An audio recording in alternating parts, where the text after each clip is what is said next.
Mariah colors. It's what she does to forget, to distract. She's 14. My anger is overflowing. I don't feel like myself nowadays. I feel like I'm in a different person's body. Sometimes I feel like I shouldn't be on this world. In May, Mariah went to a party with a friend, but she never made it home. She says she was kidnapped and drugged. I blacked out. I didn't know what was going on. And I kept asking, where am I? And they didn't want to tell me. And I knew something wasn't right from the beginning. But she couldn't get away. She says she never knew where she was. She was moved several times, and she said she was beaten again and again. Mariah's mother. She went 2 weeks of getting beat up because she didn't want to sell herself. They was bringing older men, in their 50s, down in the basement. They wanted her to give them oral sex, and they wanted to do things to her, but she didn't want to do it. Every time she said no, they beat her up, they choked her, they drugged her. And there were others. It was me and 3 or 4 more girls. One of the girls, she didn't live because she didn't want to participate of what they were telling her to do. You're saying they killed her? Yes. How did you know that they killed her? They did it in front of me. 1.39 million girls and women are victims of sex trafficking at any given time. $31 billion are generated annually from human trafficking. 83% of human trafficking allegations made to the United States Department of Justice in 2007 were sex trafficking cases.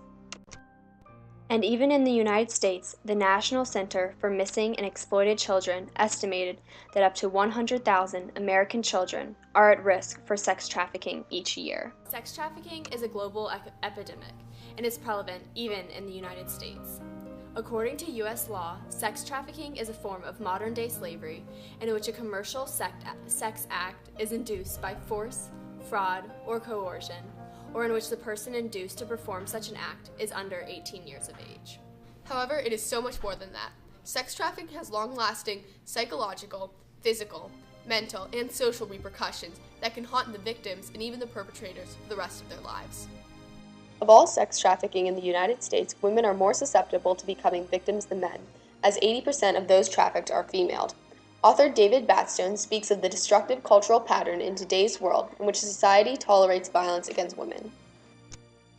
But how does one become a victim? There are cases like the one shown of Maria, in which young teenage girls are drugged, abused, and kidnapped. They can be stripped of their passports and drugged to be kept in a state of dependence.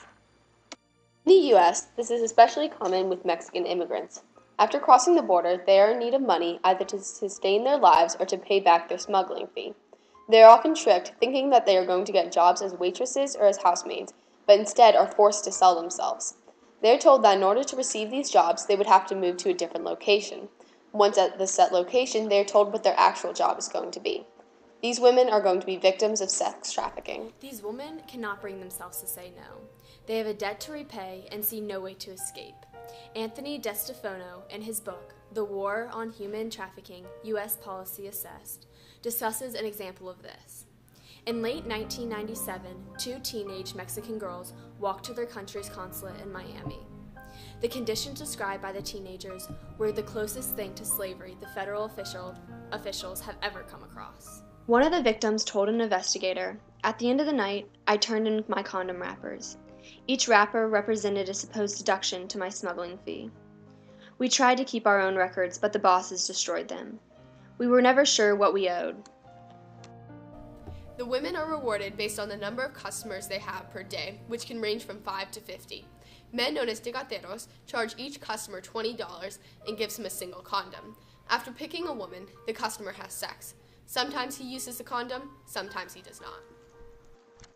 Sex trafficking has long-lasting physical and mental effects. Injuries, HIVs, and even death go hand in hand with sex trafficking. As Amanda Clore states in her book, sex trafficking victims are modern-day slaves, and thus are unable to make choices about or control some aspects of their lives, including their sexual activity. They are forced to sell sex acts on the streets, in hotels, through escort agencies, at brothels, and many other places where they don't have access to safer sex tools. This means that if a customer has an HIV, it is transmitted to the victim and then spread to any future customers and any of their future partners in a ripple-like fashion. This number only augments due to the fact that if a victim is forced to have sex with only 5 people per day, 6 days per week, for 1 year, she will have sexual contact with 1,560 men that year, and that is a conservative figure.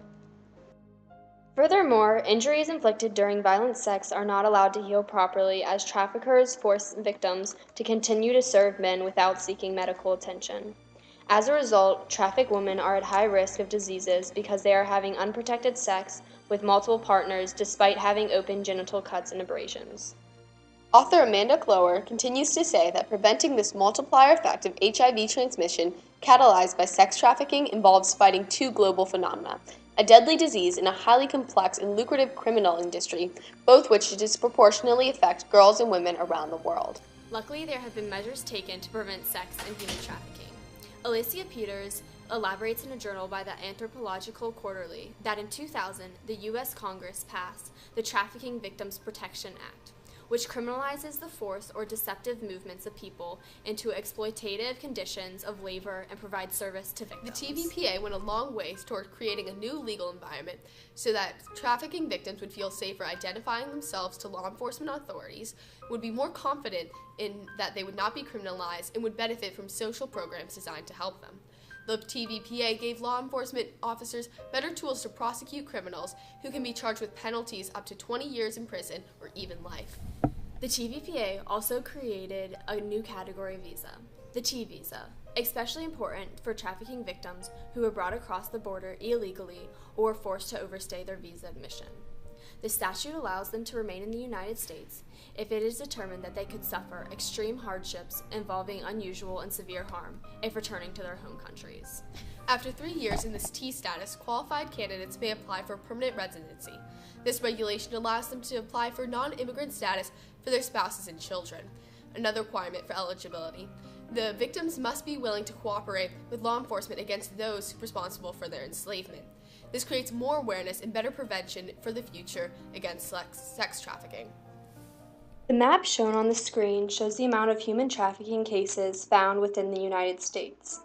While all these cases may not include sex trafficking, 1,039 cases of human trafficking have been found in North America.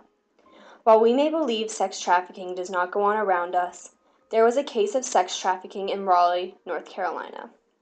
Valentin Sanchez, Melania Corsina, and Jose Corsina operated a sex trafficking ring between 1997 and August 2004 in Raleigh, Fuquay-Varina, and Lillington, North Carolina. They trafficked women from New York, New Jersey, and Maryland. The women typically would work a week in a brothel in Raleigh or Durham and then be exchanged for other out-of-state prostitutes. They paid around $130 for a woman, and these women were placed under lock and key. Human trafficking is synonymous with slavery. Human trafficking relies on coercion and exploitation. It thrives on converting hope to fear. It's maintained through violence. Let there be no misunderstanding. Modern-day slavery plagues every country in the world, including the United States.